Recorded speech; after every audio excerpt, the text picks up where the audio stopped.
લાખ, 1.25 લાખ, 1.5 લાખ લોકો આજે 2 ટાઈમ જમાડે આદિવાસીઓને. કેમ ભાઈ આદિવાસીને જમાડ્યા એનો હિસાબ માંગો છો તમે?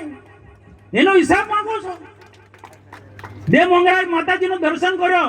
આજે એ ત્યાં એ વિદ્યાર્થીની હતી, નરેશભાઈ પૂછ્યું કે મોદી સાહેબે શું પૂછ્યું? દેવમંગળા માતાજીના દર્શન કર્યા, પણ સાથે સાથે આસપાસના જે વિદ્યાર્થીઓ હતા, સારી સ્કૂલોના વિદ્યાર્થીઓને ત્યાં ભેગા કર્યા હતા. કોઈ રાજનીતિ નહોતા કરવા. આદિવાસી સમાજ કઈ રીતના આગળ વધી રહ્યો છે તે દેવમંગળા ચર્ચા કરી. એવા સ્ટુડન્ટો સાથે અમે વાર્તાલાપ કર્યા કે મોદી સાહેબે શું બન્યું, તો મોદી સાહેબે શું કે આદિવાસી સમાજ માટે સરકાર અમે આટલું બધું ખર્ચ કર્યા છે, આટલી સારી સુવિધા, સારા બિલ્ડિંગો બનાવે, તમે શું બનવાના છો? તો દીકરીઓ કીધું અમે આઈએસ અધિકારી બનીશું, અમે ડોક્ટર બનીશું. એ દેવમંગળા ત્યાં ગયા, ત્યાં પણ 3 હેલિપેડ બન્યા.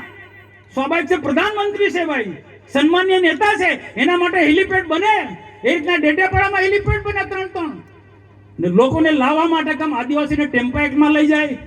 અમે આગ્રહ રાખ્યો છે, ટેમ્પાની વ્યવસ્થા અમે ના પાડી દીધી. ટેમ્પા ને બસ મૂકો, મારા આદિવાસીઓ માટે પણ બસની સુવિધા કરો. અને આદિવાસીઓને અહીંયા એટલે કોઈ ભાજપના આટલા કાર્યકર્તા નહોતા.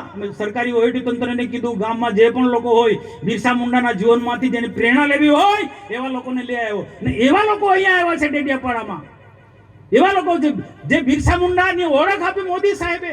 ને આવનારા દિવસોમાં બિરસા મુંડાએ શું કીધું? આદિવાસીનો સાચો વિકાસ કરવો હોય, અંગ્રેજોની સામે લડતા એમને એવું કહ્યું છે. આ વાત બધા લોકો શીખવાની છે. અંગ્રેજીની સામે લડ્યા પૂરી તાકાતથી, ભીલ સેના, તીરકામઠાવાડી સેના, પણ સાથે સાથે એમને એવું કહ્યું છે આદિવાસીનો સાચો વિકાસ 25 વર્ષની વયે, એ વખતે દેશ આઝાદ પણ નહોતો થયો, એ વખતે બિરસા મુંડાએ એવું કહ્યું હતું કે દેશ તો આઝાદ થશે, પણ આદિવાસી સાચો વિકાસ કરવો હશે તો કેટલાક કુરિવાજો છે, કેટલીક અંધશ્રદ્ધાઓ છે, કેટલાક વ્યસનો છે, એ ત્યજવા પડશે અને સારું શિક્ષણ લેવું પડશે, ગુણવત્તાવાળું શિક્ષણ લેવું પડશે. અંગ્રેજી શિક્ષણની હિમાયત કરી હતી અમને.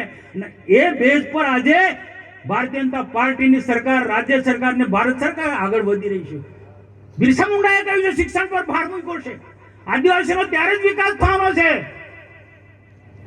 કુરિવાજો છે, અંધશ્રદ્ધા છે, કેટલાક વ્યસનો, ખોટા વ્યસનો છે, એ છોડી અને શિક્ષણ તરફ ધ્યાન આપવું પડશે. આ બિરસા મુંડાએ વાત કરી છે. અને આ વાત કહેવા માટે ડેડિયાપાડાની ધરતી પર દેશના પ્રધાનમંત્રી આવ્યા હતા.